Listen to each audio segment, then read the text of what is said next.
NIO, it's here, it's happening, yes, but...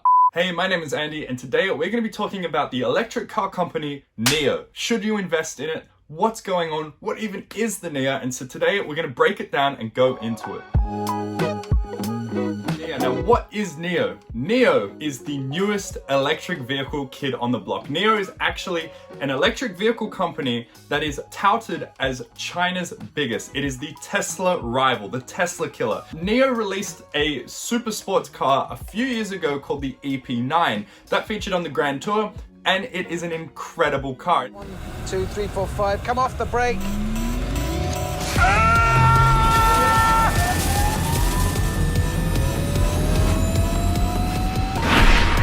It even had removable batteries so that you could keep on driving this. And the EP9 was an incredible super sports electric car, which kind of marked their intentions. But not long ago, NIO actually released news of their new sedan with a claimed 1,000 kilometers of range. Now, this is industry leading, it is insane, and we're still yet to see if they can pull it off. But due to their new solid state battery technology, this is what NIO believes is going to enable them to actually achieve this goal. Right now, NIO sells the ET7 for 82,600 USD before incentives. Now, personally, I think the NIO is a little bit like the Rivian and a little bit like other EV manufacturers, where there's a lot of hype, a lot of initial push from the manufacturer to get this attention and secure that funding, but we are still yet to see NIO actually producing cars at scale like Tesla did. Now, Tesla is an interesting situation because in the early days, Tesla was still a young startup, but they were producing the Tesla Roadster, the original Roadster,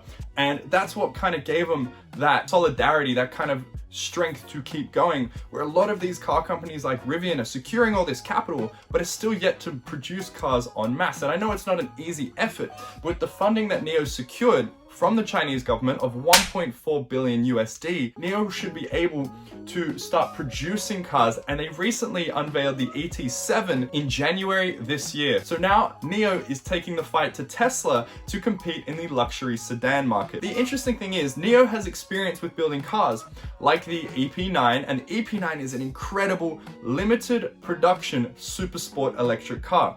It is miles different to the sedan that they are now trying to produce. So I'm interested to see if their quality is going to hold up, their claimed figures are going to hold up, how their auto driving features are going to work. All of this stuff is still yet to be proven. So while everyone's running around thinking, NIO, it's here, it's happening, yes, but everything is kind of up in the air right now, and until we see some solid data and some solid information coming out from NIO, there is no real way we're going to know. Now, would I personally buy into NIO at the moment? Absolutely not. I would avoid it right now, and that is because we have nothing solid to back all these claims. The cars don't do 1,000 kilometers of range, regardless of whether they say it does or not. The cars barely even exist, and they just got unveiled. Now, to go and pour money into a company that has very little track record, very little history, is quite foolish, especially in this industry where we see electric vehicle manufacturers come and go, just like Faraday Future. Faraday came, big hype, we're going to take on Tesla, and what happened to Faraday Future? You can go look that up for yourself. It doesn't exist. Another one of those is Rivian. Now, Rivian actually still has some merit to it, but again, there's nothing really coming of it. So we're still yet to see anything truly eventuate from these cars. The interesting point is when Mercedes says we're going to release an electric vehicle, they tease it, they show it, and then they actually bring the cars out. Behold, the new Mercedes EQC, the firm's first ever electric-only vehicle. And Mercedes has the ability to produce cars. They've been doing it for over 100 years, and they're very good at doing it. But when a new startup comes in with experience in the super sport electric car game, and they say, we're gonna now build a luxury sedan and take on everyone else, you gotta take it with a grain of salt, because the intention is there, and they may well do it. But you gotta understand, whether they actually achieve it or not is a completely separate thing. So for example, if we talk about companies like Faraday Future, coming out with their sedan, if we talk about like the Fisker Karma, the Fisker is actually a really great car, and the guy who designed it was also the guy who designed the Tesla Model S. And Fisker had plenty of experience building cars. It was a great looking thing. The performance was there. Acceleration is pretty good, reasonably quick, but not amazingly so. It's relatively fast. All of the pieces lined up, but the car company fell through. It just didn't quite take off. It was kind of in the takeoff stage. They spent an enormous amount of money getting to this point. The US government gave them loans. but it just didn't work out. So even the most experienced automakers still fall through, which is why when NIO's coming out with all of this news and all of this hype, we got to take it with a grain of salt. We can't just jump in head first and throw them all of our money because they've suddenly claimed 1,000 kilometers of range. The first people always to have those breakthroughs are running through the glass wall, so to speak. They're the ones just running head first into innovation, and they take all the cuts and bruises.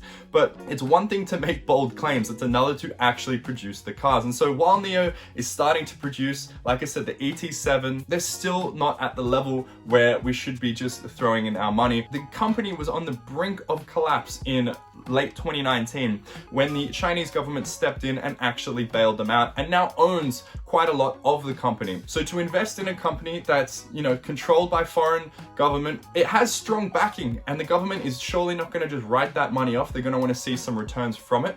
However, we don't know anything about these cars as of yet. Anyway, that's my take on it. Now let me know what you think of NIO in the comments below. Do you think it's a good investment? Do you think their cars are up to par? Let me know. And if you enjoyed this video, as always, smash that like button, and I will see you guys in the next video.